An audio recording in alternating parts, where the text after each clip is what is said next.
Hello, good evening सभी को। शुभ संध्या। तो आज क्या आप जानते हैं दुनिया के सबसे महान कवि जो महाकवि कालिदास हैं, कभी कभी इतने कभी वो इतने बड़े मूर्ख थे, जिस डाल पर बैठे थे उसी को काट रहे थे। फिर ऐसा क्या हुआ कि वो रात रात में परम विद्वान बन गए। आइए जानते हैं उनकी पत्नी के एक धोखे और महाकवि बनने के ये अनोखी कहानी को। क्या आप जानते हैं कि भारत के सबसे महान लेखक और कवि महाकवि कालिदास शुरुआत में आरंभ में इतने बड़े मूर्ख थे कि जिस डाल पर बैठे थे उसी को काट रहे थे। लेकिन फिर अचानक उनकी जिंदगी में एक ऐसा मोड़ आया कि उनकी पत्नी के एक फैसले ने उन्हें दुनिया का सबसे बड़ा विद्वान बना दिया। आखिर क्या थी वो कहानी, जानते हैं चलिए। विद्वोत्मा की परीक्षा और विद्वानों का छल।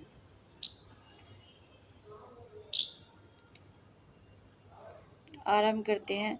राजकुमारी विद्वोत्मा जो परम सुंदरी होने के साथ साथ बहुत बड़ी विदुषी थी, उन्होंने प्रतिज्ञा की थी कि वे जो भी उन्हें शास्त्रार्थ में हराएगा वो उसी से विवाह करेंगी। अहंकार में डूबे हुए कई बड़े बड़े विद्वान उनसे हार गए थे। अपमान का बदला लेने के लिए उन्होंने सारे विद्वानों ने मिलकर के राजकुमारी के खिलाफ योजना बनाई। तो कालिदास जी का विवाह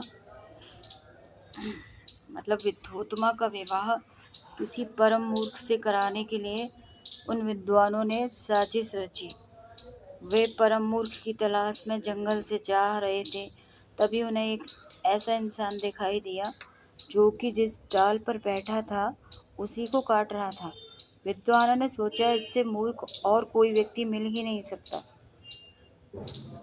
तो राजकुमारी को सबक सिखाने के लिए इसी इंसान से उसका विवाह करा देते हैं। विद्वानों ने छल किया और कालिदास को मौन रहने के लिए बोल दिया। विद्वोत्मा के सामने पेश किया कालिदास जी को, तो बोल दिया कि इनका मौन व्रत है। अनोखा शास्त्रार्थ हुआ। फिर तो शास्त्रार्थ आरंभ हुआ। विद्वोत्मा ने एक उंगली दिखाई, जिसका मतलब था ईश्वर एक है। कालिदास को लगा कि वो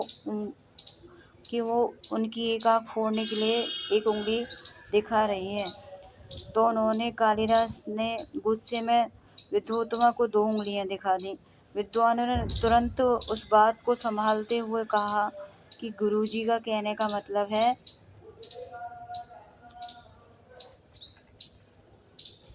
गुरुजी के कहने का मतलब ये है कि ईश्वर एक है, लेकिन वो जीव और प्रकृति दो चीजों से मिलकर बना है। इस तरह चालाकी से विद्वानों ने कालिदास को मौन व्रत में भी जिता दिया। अब सच्चाई कभी छुपती तो है ही नहीं, तो एक ना एक दिन सामने आनी थी। तो लेकिन झूठ ज्यादा दिन नहीं टिकता है ना। विवाह की पहली ही रात को महल के बाहर एक ऊंट की आवाज सुनाई दी। कालिदास ने अज्ञानतावश ऊंट को उत्र उत्र बोल दिया। विद्वोत्मा तुरंत समझ गई कि उसके साथ धोखा हुआ है। क्रोध और ग्लानि में आकर विद्वोत्मा ने कालिदास को फटकारा और उन्हें धक्के देकर महल से बाहर निकाल दिया। अब माँ काली के पास चले गए थे वो, परेशान होकर के। तो उसके बारे में बताती हूँ। काली जी की कृपा और परम ज्ञान की उन्हें प्राप्ति हुई। फिर पत्नी के इस अपमान ने कालिदास के भीतर की सोई हुई चेतना को जगा दिया। कालिदास जी इतने दुखी हो गए थे कि उनके पास उस टाइम पे बोलते हैं ना कि जो मैंस होते हैं, जो आदमी होते हैं, वो रोते नहीं हैं। विद्वोत्मा तुरंत समझ गई थी कि उसके साथ धोखा हुआ है। क्रोध और ग्लानि में आकर विद्वोत्मा ने कालिदास को फटकारा और उन्हें धक्के देकर महल से बाहर निकाल दिया। काली की कृपा और परम ज्ञान की प्राप्ति हुई कालिदास जी को। पत्नी के इस अपमान ने कालिदास जी को बहुत अंदर से तोड़ दिया था। जब वो बहुत ज़्यादा टूट गए तो काली माँ की प्रतिमा के सामने जाकर माथा उन पर टेक करके, माथा मार मार के, अपना मस्तक मार मार के वो रोने लगे दुखी होकर। सीधे माँ काली के मंदिर पहुँचने के बाद घोर तपस्या उन्होंने की। माँ काली की असीम कृपा से उन्हें ज्ञान का बोध हुआ और वे परम विद्वान बन गए।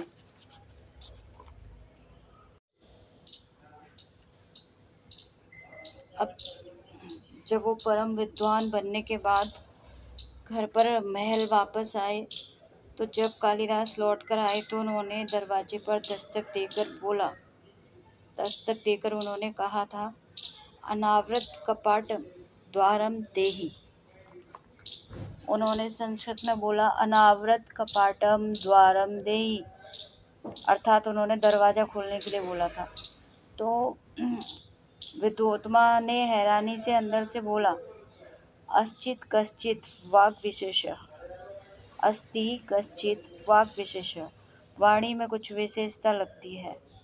विद्वोत्मा के इन 3 शब्दों पर कालिदास जी ने 3 ग्रंथों की रचना कर दी। वो इतने महान विद्वान हो गए काली माँ की कृपा से कि उन्होंने 3 ग्रंथों की रचना कर दी, कुमार संभवम, मेघदूतम और रघुवंशम।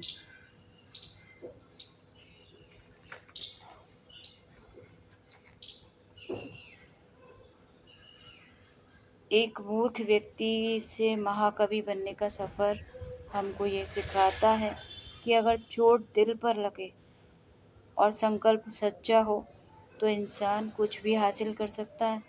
आपको ये कहानी कैसी लगी कमेंट्स में ज़रूर बताइएगा, और वीडियो के लिए चैनल को सब्सक्राइब कीजिए।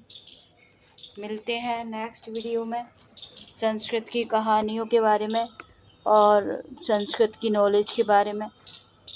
आगे नेक्स्ट वीडियो में मिलते हैं, तब तक के लिए बाय बाय।